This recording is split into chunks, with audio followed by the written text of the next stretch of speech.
Maailma syntyi tulesta.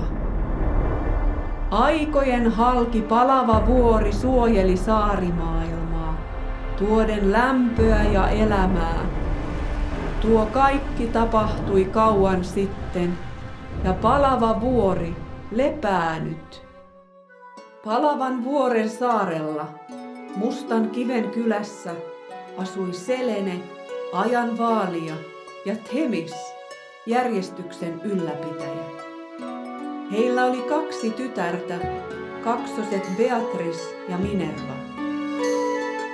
Selene yritti saada Beatricea opiskelemaan kuten siskonsa, mutta Beatricella ei ollut siihen mitään kiinnostusta. Why can't I just be me? I want, I need to break free. I have to change. I have to run. I want to soar. I want to fly.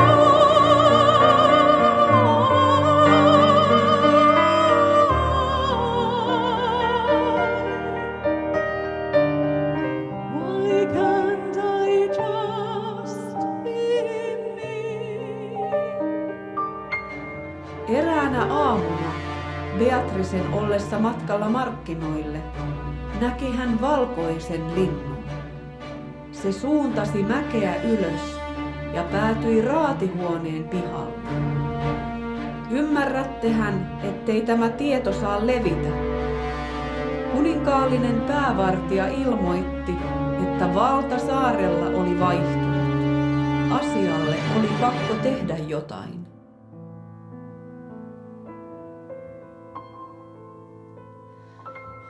Ushers guarding the door, symbols carved on the floor, objects healing the blind, spells that shatter the mind.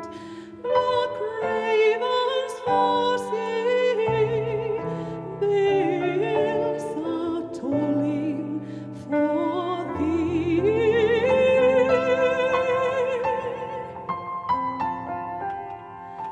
I don't try and be seen.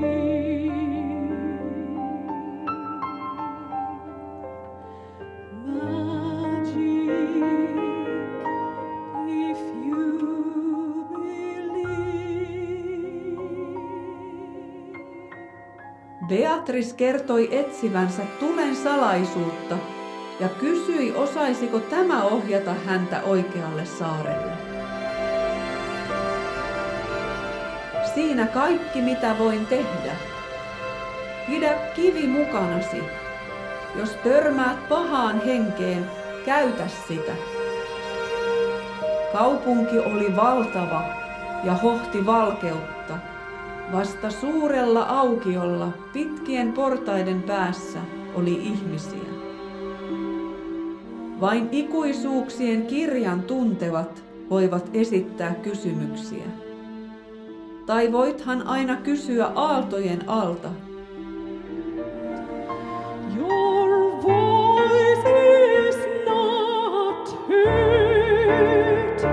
You cannot ask the question. Your voice is not heard.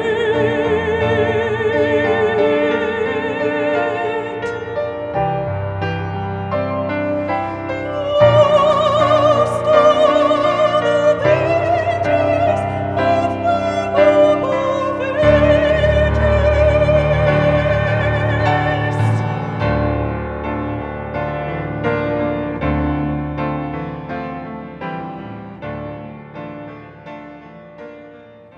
Tämä on aivan hullua, Beatrice ajatteli hypätessään veteen. Pohjalta löytyi kokonainen vedenalainen valtakunta. Erikoinen patsas kiinnitti hänen huomionsa ja Beatrice sukelsi lähemmäs.